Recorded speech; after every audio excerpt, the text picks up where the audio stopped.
الحمد لله نحمده ونستعينه ونستغفره ونؤمن به ونتوكل عليه ونعوذ بالله من شرور أنفسنا ومن سيئات أعمالنا من يهد الله فلا مضل له ومن يضلل فلا هادي له ونشهد أن لا إله إلا الله وحده لا شريك له ونشهد أن سيدنا ونبينا ومولانا محمد عبده ورسوله أرسله الله تعالى في شان حبيبه إن الله ملائكته يصلون على النبي يا أيها الذين آمنوا صلوا عليه وسلموا تسليما اللهم صل على رسول سيدنا وشفيعنا وحبيبنا ومولانا محمد مبارك وسلم صلاة وسلام عليك يا سيدي يا رسول الله أما بعد فأعوذ بالله من الشيطان الرجيم بسم الله الرحمن الرحيم ألا إن أولياء الله لا خوف عليهم ولا هم يحزنون صدق الله مولانا العظيم ہزاروں دن فدا اس رات پر جس رات آپ آئے قیامت تک نہ ہو اس کی سحریابوں سے سمجھا نسبت بھی ایسی چیز ہے نسبت خالی کبھی نہ جائے گی نسبت کسی کے ساتھ اللہ تبارک و تعالیٰ کا فضل و کرم کہ مجھے اور آپ کو پروردگار نے نسبت والا بنایا سنی کبھی بھی بے وارث نہیں ہوتا وارث دار ہی کو سنی کہتے ہیں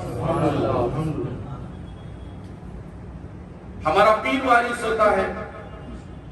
پیر و مرشد کے بعد ان کے پیر اس سے آگے جائیں تو ہمارا اعلیٰ حضرت ہے اور وارث دیا ہے سرکار نظام الدین ہے سرکار غریب النواز ہے خواجہ قطب الدین ہے حضرت موسیٰ شاہ قادری ہے حضرت بحرالعلوم ہے سرکار دستگیر بابا اور اس سے بڑھ کر اب جائیں گے تو وہ ہستی جس کی پیدائش کا دن ہم منا رہے ہیں اسے پیران پیر شیخ میرا محی الدین عبد القادر جیلانی فرماتے ہیں رحمت اللہ یہ جو ایسی شخصیت ہے جس کی پیدائش ہر انسان پیدا ہوتا ہے لیکن اے واحد غوث اعظم میں تم پر قربان جاؤں آپ کی پیدائش الگ ہے ہر انسان بشری تقاضے پر پیدا ہوتا ہے فطرتی بشری تقاضے پر پیدا ہوتا ہے لیکن غوث اعظم شریعت کے تقاضے پر پیدا ہوتے ہی روزہ رکھنا شروع کر لیے انسان جب پیدا ہوتا ہے تو بشر پیدا ہوتا ہے اور شریعت پر عمل کرتا ہے لیکن غوث اعظم شریعت پر پیدا ہوئے مسیحیت پر عمل کرتے ہیں یہ مشیت خداوندی کیا چیز ہے مرضی خداوندی تو دنیا کے تمام عالم تمام پیر ہر ولی ایک طرف غوث اعظم کا مقام ایک طرف میں کھڑ کے تقریر کروں یا ہاتھیں اٹھا کے تقریر کروں یا آپ کے متوجہ ہو کر تقریر کروں اس سے منشاء خداوندی اللہ کیسے راضی ہوتا مجھے معلوم نہیں بیٹھ کے تقریر کروں اس سے اللہ راضی ہے یا کھڑ کے تقریر کروں اس سے اللہ راضی ہے یا آپ کے روبرو میں تقریر کروں اس سے اللہ راضی ہے میں نہیں بول سکتا اس لیے کہ میں پانی پیوں تو شریعت کو دیکھ کر روزہ رکھوں تو شریعت کو دیکھ کر کھاؤں تو شریعت کو پوچھ کر ہر کام پوچھ کر ایک ایک کام میں لباس پہنوں میں ٹوپی پہنوں میں اس طریقے سے سرما لگاؤں ایک ایک کام بھی میں شریعت سے پوچھ کے کرتا ہوں لیکن غوث اعظم پر ہم قربان جائیں کہ ایک ایک کام غوث اعظم کرتے ہیں شریعت تو ان کی فطرت ہے لیکن مسیحت سے پوچھ کے کرتے ہیں اسی لیے تو آواز آتی ہے اے عبد القادر اب پانی پی لو اے عبد القادر اب لو، اے عبد القادر ایک نوالا کھانا کھا لو۔ تو معلوم یہ ہوا جب شریعت پر عمل ہوتا ہے تو مسیحت اس کی ہو جاتی ہے، خدا اس کا ہو جاتا ہے۔ اسی لیے غوث اعظم پیدا ہوتے ہی روزہ رکھنا شروع کر دیا۔ غوث اعظم کی ماں کا نام منقیر ہے۔ یہ جو چاند کا نہ دکھنا اور اس میں 29واں چاند ابر گھیر لینا، اندھیرا چھا جانا، چاند نہ دکھنا، کنفیوژن اب سے نہیں ہے، سرکار غوث اعظم کے زمانے ہی سے کنفیوژن ہے۔ اور جو 29ویں چاند پر پریشان ہو جاتے ہیں وہ پورے مکمل روزے نہیں رکھتے، وہی انسان پریشان ہوتا ہے۔ جو 30 روزے رکھتا ہے وہ اطمینان سے رہتا ہے کہ میں 30 روزے رکھوں، اور جتنے بھی 20 پر 9 پر انتظاری کرنا شروع کر دیتے ہیں تو سمجھ جاؤ کہ یہ 30واں روزہ کھانے کے لیے تیار ہو گیا۔ لیکن غوث اعظم کی زندگی دیکھ، سرکار پیران پیر شیخ مولا محی الدین عبد القادر جب پیدا ہوئے ام الخیر کے گھر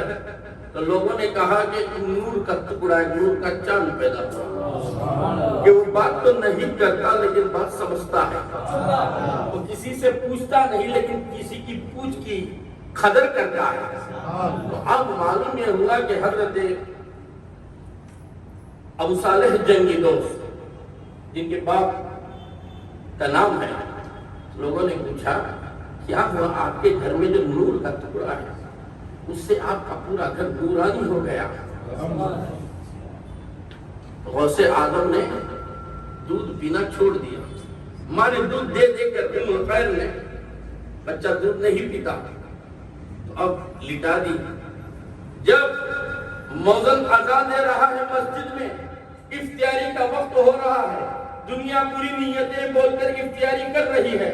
غوث اعظم اپنے گھر میں اپنے بستر پر ہاتھ مل رہے ہیں، پاؤں سے مل رہے ہیں، اور یہ ماں کو اطلاع دے رہے ہیں کہ افطاری کا وقت ہو گیا ہے کہ دودھ پلاؤ۔ تو ام الخیر نے صبح سے دودھ نہیں پلائی۔ جب غوث اعظم نے اس طریقے سے اشارہ کیا تو اٹھا کر اپنے پستان کو غوث اعظم کے منہ میں دیا تو دودھ پینا شروع کر دیا۔ تو معلوم ہو گیا کہ عبد القادر جیلانی روزہ رکھنا شروع کر دیا۔ ام الخیر فرماتی ہے 1 سال ایسا ہو گیا، دوسرا سال بھی اسی طریقے سے ابر گھیر لیا۔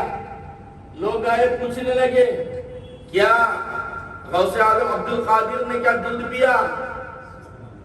تو لوگوں نے کہا ان کے گھر سے پوچھو، گھر والوں سے پوچھو۔ تو جب ابو صالح جنگی دوست سے پوچھنے لگے حضرت آپ بتائیے آپ کے بیٹے کی کیا حالت ہے؟ تو کہا اب میرا بیٹا دودھ چھوڑ دیا ہے، یعنی معلوم یہ ہوا کہ روزہ رکھ لیا ہے، رمضان شروع ہو گیا۔ اور جیسے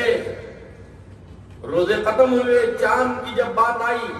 تو ہر انسان پریشان ہونے لگا کہ چاند دکھا کے نہیں۔ سب غوث اعظم کے گھر پہ آئے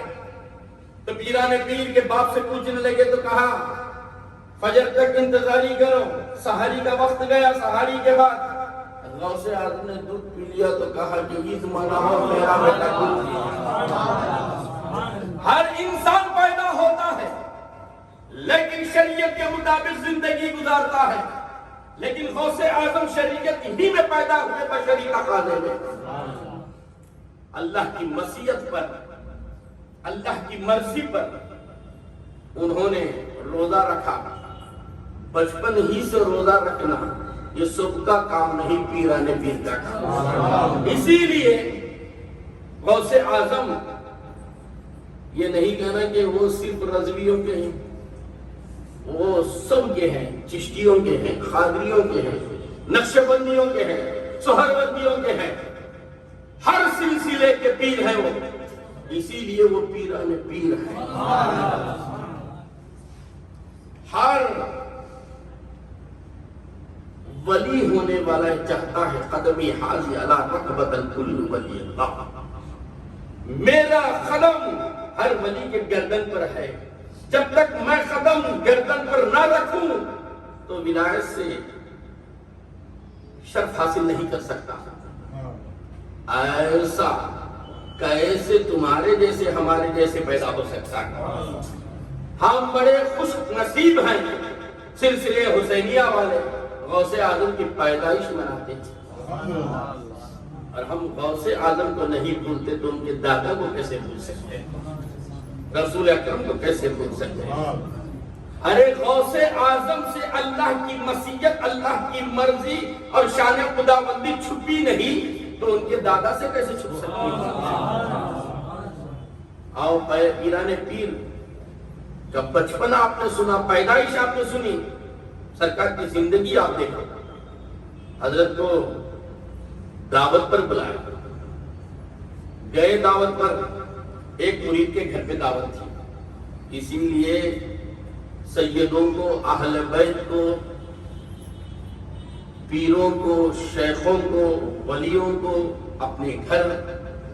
تعظیم سے، تکریم سے آپ بلاؤ تاکہ آپ کی قسمت بدل جائے، ان کا قدم تمہارے گھر میں کیا پڑے تمہاری قسمت بدل جائے۔ لیکن زمانہ چھان مارا ہے، یہ دنیا دیکھ ہی بھالی ہے، نہ کوئی خوش خرم ہے، نہ کوئی غم سے خالی ہے۔ آج ہم ہر بیماری میں مبتلا، نہ وہ بیماری کو ہم نے دیکھا ہے، نہ اس بیماری کو ہم نے سمجھا ہے، لیکن پھر ہوتا کیا ہے، وہ بیماری کا ڈر ہمارے دل میں اتنا بیٹھ جاتا ہے۔ اس کی وجہ کیا ہے؟ ہم نے اولیاء اللہ کے دروں کو چھوڑ دیا، ان کی چوکھٹوں سے ہم نے وابستگی جس طریقے سے حاصل کرنی چاہیے اس طریقے سے ہم نے چھوڑ دی، ان کے نقش قدم پر چلنا چھوڑ دیا۔ تو غوث اعظم کے مرید نے بلایا، سرکار میرے گھر آپ دعوت کرا، تو غوث اعظم اس کی دعوت کو مان کر گئے، اور جب کھانے پر بیٹھے، بیٹھنے کے وقت پر جیسے دستر لگا تو ہاتھ دھلانے کا ہر قانون ہوتا ہے، اب میزبان آیا، مہمان کا ہاتھ دھلایا، سرکار پیران پیر اس کے چہرے کو دیکھے اور ہاتھ دھوتے رہے، ایک بالٹی پانی ختم ہوا، پورے مریدیں، پورا مجمع دیکھ رہا ہے، سرکار اس کے چہرے کو دیکھ رہے، پھر دھو رہے، تش بھر گیا، بالٹی بھر گئی، کیسی بھی آپ مثال سمجھو، لیکن اس کے بعد دھونے کے بعد اب وہ دھلانے والا 2 بالٹی 3 بالٹی کے بعد دھلانے کے بعد بولا کیا بس کرو، اور کھانا رکھا گیا، کھانا کھائے، دعا کر کے آ گئے۔ چاہنے والے مریدوں نے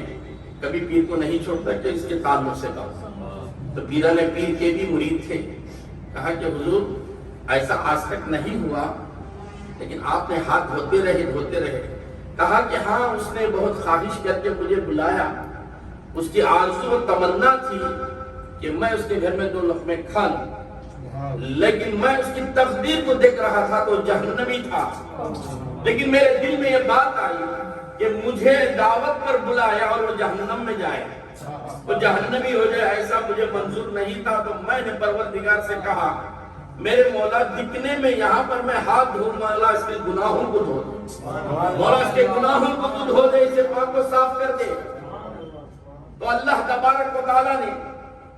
میری مرضی کو مانا، کیوں اس کی مرضی پر میں نے زندگی قربان کی، میں پیدا ہوتے ہی کھانا پینا چھوڑ دیا۔ کس نے بتایا پیران پیر کو پیدا ہوتے ہی؟ کسی کو معلوم ہے پیدا ہوتے ہی کہ رمضان کا مہینہ؟ کوئی جانتا ہے؟ ماں جانتی ہے کہ کون سا ڈیٹ ہے جو بچہ تکلیف دے کے پیدا ہوا ہے، درد ہوا، اس لیے ماں کو معلوم کہ ڈیٹ کیا ہے۔ بچے کو کیسے معلوم کہ کون سا ڈیٹ ہے، کون سا مہینہ ہے، چاند رات ہے کہ نہیں، رمضان شروع ہوتا کہ نہیں؟ دیکھو غوث اعظم کی شان، پیران پیر پیدا ہوتے ہی تب کتنے پاک پیدا ہوئے رہیں گے، اسی لیے تو غوث پاک کہتے ہیں۔ جس کا دل پاک، جس کا ذہن پاک، جس کی نگاہیں پاک، جس کا جسم پاک، اسی کو تو غوث پاک کہتے ہیں۔ اگر ان کی محبت ہمارے دلوں میں آ گئی تو ہمیں پاک، ان کے نام سے کوئی گیارہویں کر دیے تو وہ پاک، ان کے نام سے کوئی نشان چڑھا دے تو وہ پاک، ان کے نام کا گھر میں جھنڈا کاٹ دیے تو وہ پاک، ان کی مجلس میں آ جائے تو اس کا دل پاک، اس کی روح پاک، اسی کو تو غوث پاک کہتے ہیں۔ ہاتھ دھوتے ہی غوث اعظم نے اس کے گناہوں کو دھو دیا۔ تو مریدوں نے کہا سرکار